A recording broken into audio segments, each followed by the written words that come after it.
All right, welcome to our Chinese paintbrush techniques. We have over here, our friend Ash is going to be showing us how to do the bamboo paintbrush techniques. Did you want to tell us what you're doing here? I make a line and then I smear it. And where'd you get that cool idea from? How to do that? Instagram. Okay, so let's show that from this angle. All right, so we can do that with a pen that's smearable or with paint. So I'm gonna do that with paint, and let's just try to do some bamboo. This is our practice sheet by doing a line, and then she's using her finger and smearing it, if you don't mind getting dirty. I was gonna try it today with the paintbrush, cleaning the brush off, and then just using the brush to smear it down. Kinda doesn't work as nice as the finger. Sometimes you gotta get messy in art. So do you guys wanna try the bamboo? It's a line and then a smear. I think it works better with the pen, definitely. So if you guys have a pen like that, that is a really cool way to do it. All right, so we'll start with bamboo. Bamboo is not required on your guys' final, but it is a really cool thing to have in the foreground if you want to try the different techniques. All right, so with our next technique, we're gonna do mist. All right, how to do mist, do you guys remember? You get some water on your brush after you do some trees and you go back and forth to do a see-through mist. Then you add more water. So you guys, we're adding water now, we're doing mist. Okay, and you guys at home, I'm tilting that so you can see the mist is more see-through, and how you get it more see-through is just use more water and have it see-through. All right, so I'm gonna do this one, just see-through mist, and you keep going so it's gradient and goes from dark to light, so it goes right off into the blue yonder. Actually, you get to pick what color you're gonna add besides black. So we're all starting with our black. We're doing our either bamboo or trees. All right, you guys remember how to do trees? Actually, do you want to do hills or trees next, guys? You're doing hills, so let's go for hills. All right, these are the techniques we're getting graded on today if you're in my class. So we got some black, and you're gonna go up and down. Your trees that are closer to you will be darker. And then you just use, what are we using, guys, to make them lighter in the distance? Water.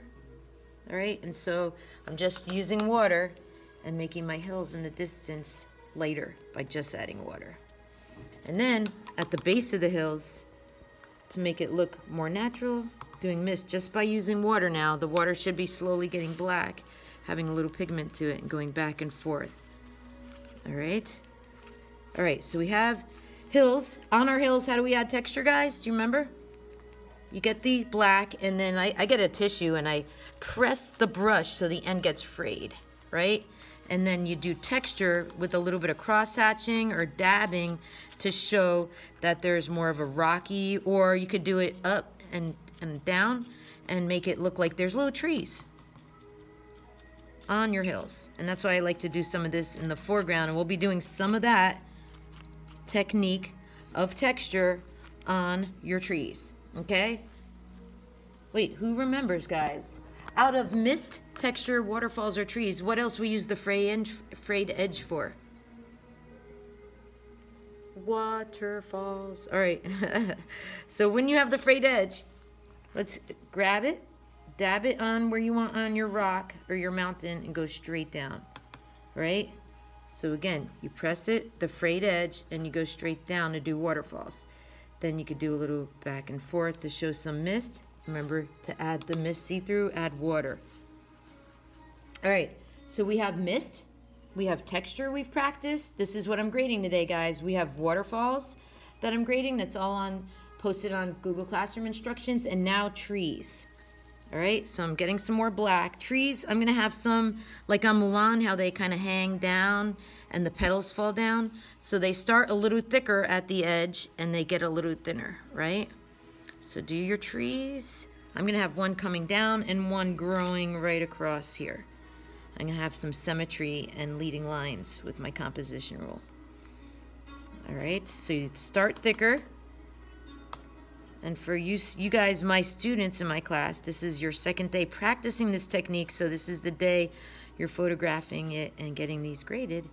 and hopefully going to use these in your final project to have an amazing masterpiece where you add your personal expression and avoid plagiarism by adding what? Something from your photography, right? That you like. Like I might have my dog in mine. All right, if we have done what I'm grading, let's do a check. We've done the hills with texture, waterfalls, mist, and trees. Do you guys remember how we did the flowers or leaves? Clean your brush, pick a color. I'm picking my favorite colors, purple and blue, to make periwinkle. You pick all your favorite colors, then you kind of fray the edge and dab on your either leaves or flowers, and you could have some falling like in Milan. Once you have color on your brush, you can add a little bit of color in your water, have a little more dimension. All right, but I want to see some dabbing on is what we're practicing on, and we're not going to get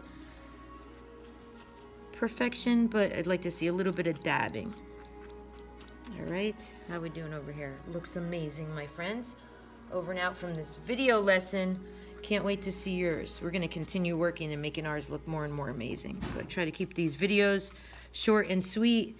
And is that Jake the Snake? You wanted to be on my video, right? Jake the Snake. You're coming in to show us your techniques on ancient China, right? Come on over. All right, so that's it for my video lesson. This is Jake the Snake. Would you like to introduce yourself as a...